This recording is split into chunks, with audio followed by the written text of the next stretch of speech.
All right, hello everyone, and welcome to episode 3 of the After Hours Film Society podcast. I am Amin Sugupong, And I'm Sean Sims. and today the film that we will be discussing is Mulholland Drive. It is a very popular film, one of the more popular films in David Lynch's catalog, who is renowned for his surrealist and very bizarre and at times hard to understand style, which many people enjoy. And Mulholland Drive is no exception to that. It is a surrealist film, one that incorporates a lot of elements of very non-linear or indiscernible plot line, and vaguely follows the storyline of two characters and two women, one an actress and the other a lost woman who cannot remember her identity. And the premise focuses on their relationship and how they navigate their way through this strange mystery in the very bright and confusing environments of Los Angeles. So Mulholland Drive is the name of an actual street there near Hollywood Boulevard. And I think it was I think seen as Hollywood and the show business is so central to the film's theme, it's a pretty fitting name. So yeah, what do you think of the film, Sean? Yeah, well, this was my first time watching it. I know that you had seen it before, but we watched it together the other week, and it was really something. I had never seen a movie that out there, the way Mhm. that it bends the rules like that. There's been a few instances which I'll get into later when I'm comparing this to other movies, but yeah, I really found the structure of it fascinating and the different callbacks in it and the different actions and personalities of the characters. It's so interesting of the way Lynch develops them and develops the world that you can get into a whole variety of interpretations about it. So I was blown away by it. Happy to hear you liked it. Yeah.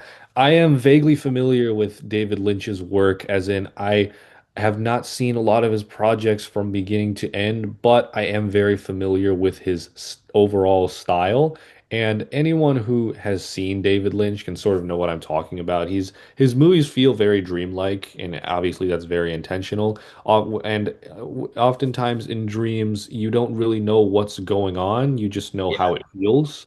And that's, I feel, what Lynch gets at in most of his movies is not necessarily cohesive story so much as it is what it feels like, or what you what the emotions of the characters and what they are feeling, which is oftentimes conveyed in very ambiguous ways. And Mulholland Drive, of what I have seen of David Lynch, Mulholland Drive is by far my favorite. I think it does so the best. Twin Peaks has also been on my list for a very long time. But in regards to this film in particular, I agree with you. It moves in a way that most movies do not, in that the visual the vi the visual style of the movie is is that of the visual style of the movie is that of uh, is one that feels very foggy, in the sense of it's very difficult to make heads or tails of what you're seeing at times and how it fits into the story. But what you are still at no point in the movie are you lost on what the characters are feeling. You always know what they are going through and what their motivations are. The main character, played by Naomi Watts, is a very idealistic and optimistic actress, at least in the beginning of the movie. And then in the third act of the movie, when she's playing the role now of a much more rundown and beaten actress who doesn't seem to have much opportunity in the show business. And you're sort of just left to piece together what exactly it is that you're seeing and how exactly it fits into the story. And I, of course, have my own interpretations that I subscribe to. But the cool thing about movies like this, and in Lynch in particular, is that there's never really one correct answer. There is always many different ways you can approach his films, and I think a lot of people really appreciate that. Yeah, there is a lot going on in this movie. As you mentioned, it's a surrealist film, so that leads to a whole different interpretations, points of view. But like you, I haven't seen much of David Lynch's work. Only in the past few months, I've been watching movies, and shows of his. I'm in the middle of Twin Peaks right now. I started it a few weeks ago. Then a few months ago, I watched Blue Velvet for the first time, and it's honestly a pretty normal movie. There are some surrealist elements, but it's is based in reality, and it's one of the best mystery movies, along with Laura and Chinatown. But with Twin Peaks, it's sort of like Mulholland Drive in the way that there's some reality, but you know there's something deeper going on, something otherworldly. But I just watched episode 4 of Twin Peaks, and this is the first time in the series that they're explicitly explaining, yeah, there's something supernatural going on in the woods, and the characters know it. There's something wrong with this town. There were some hints in the series going into it, but nothing explicit. But with Mulholland Drive, you know very early into it that what we're seeing isn't exactly what's happening. Yeah. When they're leaving the airport, when she's with that elderly couple, it's all very cheesy. And It's very when off, it's very odd, Yeah. and the elderly couple we mentioned this when we were watching it. They were totally NPCs. The way they were driving away and smiling like their faces are gonna get stuck like that. It feels very unnatural, as though you were watching people in a simulation or a dream, you know? Mhm. I think it is very impressive how he manages to pull off that feeling of unnaturalness so naturally, in the sense of it feels almost like bad filmmaking for a bit, but then you realize what he's going for, and you realize how deliberate everything is. The cheesy dialogue, the very poor audio lip syncing, and the very strange acting of the characters Mhm. all play into that. And I think that it all adds to the bizarreness of this world, because keep in mind, Naomi Watts' character, Diane, she wakes up, she finds this missing girl in her bedroom, or in her house, in the house that she's staying at, out of nowhere. And that girl who's has no recollection and no memory of her past at all. So of course that's a very bizarre situation to be thrown in, and I Yeah, think this world really reflects that. I also think that it's perhaps a reflection of this very superficial world that she's in, of Hollywood and the show business, where everything is sort of fake and kayfabe in a way. Everything is all just an illusion.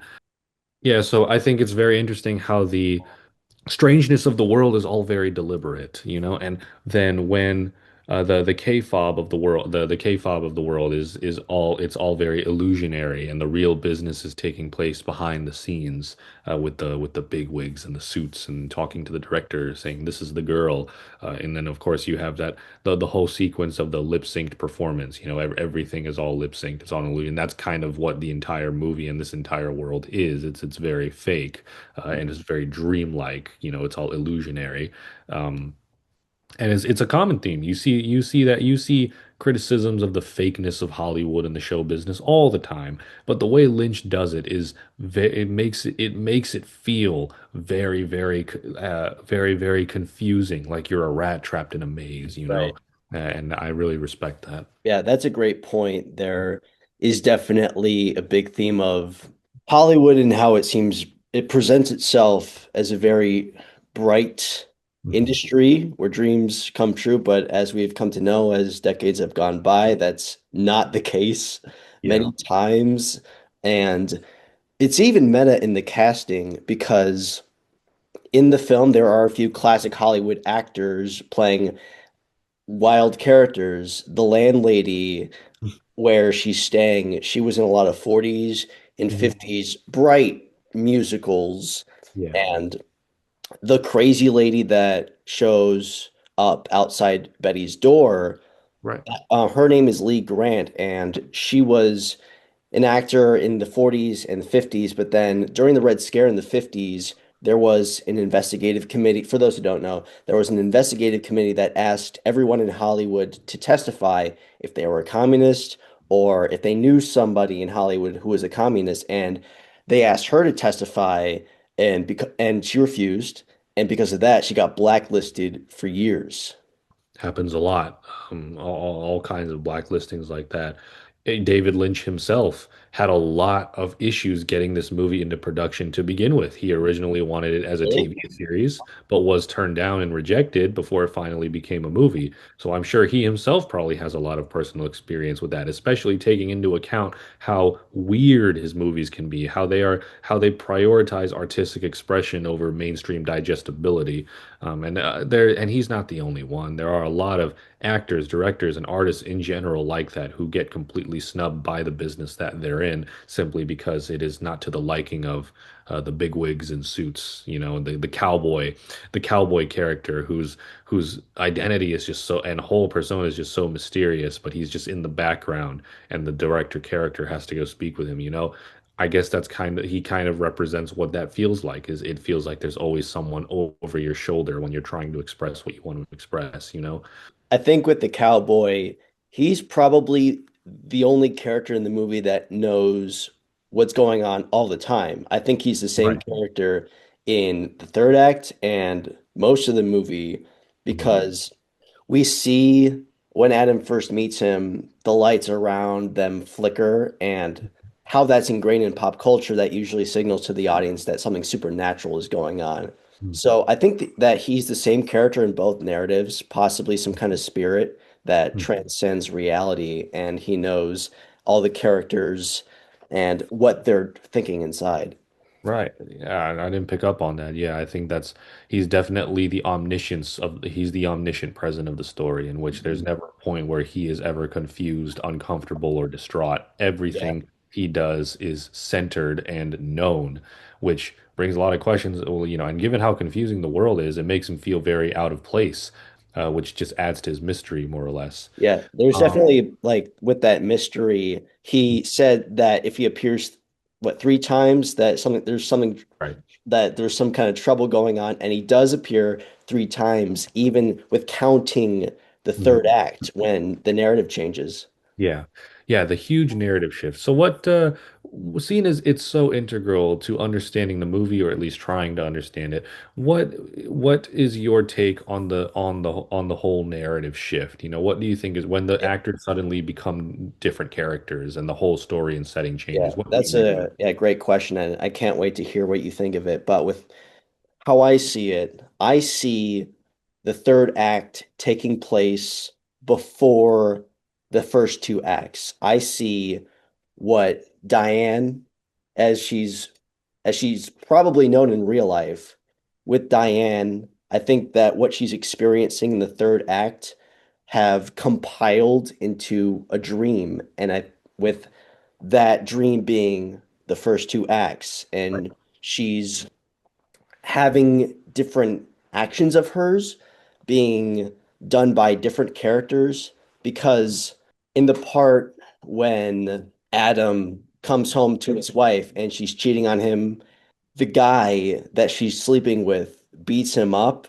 I think that is representative of what happens in the third act because Diane is the side piece, and with she's the side piece of Adam's wife, who was Rita, but her name is in real life Camilla. Mhm. That she's mad at Adam because she's the obstacle to her lover Camilla, and Of I course. think that she wants to represent herself with Hannah Montana's dad. Of course, yeah. I mean, that is what you pick up on is that all the characters in all the characters in Act 3 who Diane somehow has a negative opinion of, whether it be Adam, the director, or the hitman who laughs at her, or anyone who makes her feel small and humiliated, tend to be very humiliated in the first two acts, right? The hitman is just the dumbest hitman ever, completely ruins it, and Adam, you know, he's someone who's his wife's cheating on him, right? All his bosses hate him. He's angry and just doesn't get what he wants, you know, and that's probably influenced by her opinions, which is why I believe that Act 1 and 2 is her dream, her means of trying to make sense of and perhaps coping with the very difficult life that she's put in. So Diane's character in the third act, what's her name again? Betty. Betty, that's right. Sorry, I'm terrible with No, memorizing it's names. okay. Yeah, Betty is an actress who probably came to Hollywood with a lot of hopes and a lot of dreams, and then suddenly it didn't go out as planned. Now the woman who she loves is married to somebody else. She can't get roles. She's not charming. She's not beautiful, and nobody seems to like her very much. And so. the act one and act two are herself as a more idealized person. Her name's Yeah, Diane, which is the name of the woman she loves, that Betty loves, right? So her name is Diane. In her dream, her name is Diane. And in that dream, she is a young, optimistic, beautiful, talented actress who all the movie producers just love and they need to have her. yeah. And, and then she stumbles across, a new friend, Rita, right? Rita, Who's yeah, Rita is just this in unlike in Betty's world, in Diane's world, Rita is this best friend character who doesn't have any idea where she is and really doesn't serve and really doesn't have an identity outside of her best friend, right? And they go on adventure. It's like they're going on an adventure together, Let's figure out what's going on with you. Let's see what's happening. She helps her out with her lines, she helps her out with her roles, but in towards the end of Act Two, that illusion all comes crashing down. They go to where she lived and then find a dead body and realize, well, this isn't a fun adventure anymore. This is very disturbing. This is very scary. There are people looking for her. And so now she's looking over her shoulder, getting scared. And then of course it finally ends with the woman on stage collapsing in that lip sync performance, which kind of just shows the illusion is literally coming down, like no matter the singing continues and the audio continues and the beautiful vocals are present in the stage, but the person on the stage has fallen, so like the gig is up. Nothing about the performance is real or extraordinary anymore. Nothing about Diane's life is real or ordinary anymore. So act three is her, well, waking up to the real world and realizing that's not what's going on here. I'm yeah, washed up. I'm in a terrible place. The woman I love doesn't love me back, et cetera, et cetera. And that's the interpretation I have about about what the general storyline is you're seeing this woman's life, and how she copes with it through her dream. And then, of course, you have other scenes that don't involve Diane or Rita or any of them at all, such as the scene of the hitman where he messes up the hit. I yeah, believe that's sort of Diane fantasizing that she doesn't really want the woman she loves to get killed, and so she's kind of hoping that the hitman is just the worst hitman in the world and messes it up, yeah. things like that. So you meant, yeah, I wanted to ask you about that. So you mentioned the part that was pretty detached with the hitman and him messing it up. So early in the movie, there was a part where two guys are talking in a diner, and then later, there's something wrong in the alleyway. So how do you interpret that scene? Well, that the man who gets jump scared and faints, the he is the Betty sees him in the diner in Act Three, and he's standing in, she is sitting where he is in the dream. And I gotta say, I don't know what to make of the diner scene exactly. All I know is that it is a great scene. I mean, the movie walks you up to the jump scare, and it's still scary when it happens. It's still startling even then. I think that it's simply a representation of Diane's fear, or Betty's fear, what she's scared of happening. She's scared that she's going to be found out for this hit. She's scared that the hit might actually go through and now the woman she loves is Yeah, dead. Like, and since it happens in the diner, that's why in the dream the jump scare happens behind the diner, is because that's where it was all set into motion. That's where all her fear started, yeah. all the things she's scared of started there. So maybe And that's I can also see that as foreshadowing the dream aspect, like you mentioned, because the one dude was talking about dreams and how that he had a dream like this with yeah. the guy was standing there and there was something creepy going on. And with this kind of exploration of dreams, it reminds me of a couple different movies. So I think with that dream aspect and how I think realistically approaches how people have dreams, that's similar in Eternal Sunshine of the Spotless Mind. Sometimes when they're having dreams that people's faces are blurry or like some details don't exactly match as they are in reality. But so I think this and another Charlie Kaufman movie, I'm thinking of Ending Things, those are in the same vein as Mulholland Drive. But I'm thinking of Ending Things and Mulholland Drive. Those are actually surrealist, but they still fall into a trippy, subcategory or genre, what have you. This movie, before Mulholland Drive, the closest thing of a movie being like that would be I'm Thinking of Ending Things on Netflix, which is about a character going over things they wished happened to them, which is similar to Naomi Watts' character. But Mhm. Jesse Plemons plays a character who's revealed to be living in his old self's mind. He's full of regret. He's a janitor now. He doesn't have any friends. So the whole movie, he's contemplating all those regrets and all the things he hates about himself because the events in his head are inspired by his actual past and his parents' issues. And but with Betty, you can see that in the first three quarters of the movie being a dream after the last quarter because you didn't actually meet the landlady until the last quarter of the movie because that's Adam's mother in that reality. But the Mhm. audience was led to believe that Betty was seeing her as a landlady. But with that in mind, the movie Mulholland Drive, it totally turns itself on its head. And I do like that it's comprehensible enough that you have more fruitful interpretations of it. But with something like I'm Thinking of Ending Things, you need at least a second watch to fully understand it. Yeah, wow, yeah, a great cross references to, similar archetypes in media. I think that generally speaking, the whole, it was all just a dream is often used as a very lazy cop out for storytelling. Mhm. Because if it was all just a dream, you have no need for narrative justification. Why this happened? Oh, it's a dream. It doesn't have to make sense. But then that kind of defeats the whole purpose then, because it's like, well, then what's the point of any of it? If it all wasn't real, or if there's no justification for any of the narrative you told. But this movie in particular, I love the idea that it is just a dream because it does that so well. It makes such an efficient use of that. You learn so much about this character and this world through that dream.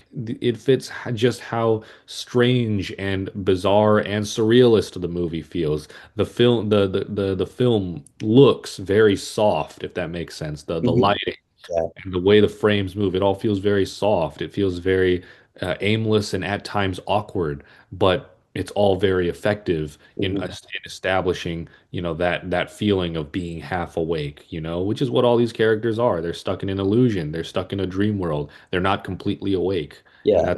that's very I effective. totally I totally agree with you right there with movies either all being a dream or movies where they or shows anything scripted where there's a story where you go back in time and then it's a reset button and all the relationships built and all the actions done it was just meaningless and it's like you watched it all for nothing it's like it was a waste of time but no with Mulholland Drive it really is meaningful that it could have been a dream. And I think that goes in line with David Lynch being so talented by by executing that surrealism in a good way. There's fun times where it's trippy, it's fantastical, but him and Charlie Kaufman, they do surrealism in a way that really showcases that they understand people. I agree. Yeah. What did you think of the box and the key? What do you think about that? Well, the theory that it's a Pandora's box and Yeah. like when you open it, crazy things happen. I think that that's a pretty dope theory that I've seen somewhere or Mhm. heard. And I do think that the box, it's not really supposed to represent anything concrete. When like the biggest indication to what the box is or what the key is, or what either of them are, is that when she asks the hitman what it is, he simply just starts laughing. And I think what that is signaling is Diane's naivete, which is that I don't think the key means anything at all. I think it's literally just something he gives her to signal to her, like, the hits it is a, but the Yeah. fact that she's trying to find meaning in it suggests that this is a world she's not familiar with. Like she is not at all in this world. She doesn't really know what's going on or what's happening, and that's why the hitman is laughing at her because here she, So I really think that there isn't much meaning to either of them. Yeah. Uh, that's kind of the point, is Yeah. that there doesn't have to be, but she, the character, and we, the audience, kind of try to find it in everything. Yeah. Well, there's like lots of times when you're having a dream and you're only focusing on the stuff that interests you. There's just a lot of background stuff you don't care about. It's just there for background sake. But if the movie's not a dream, I think that the Pandora box thing is interesting because you could look at it as it's opened, and then that's the reason the reality changes.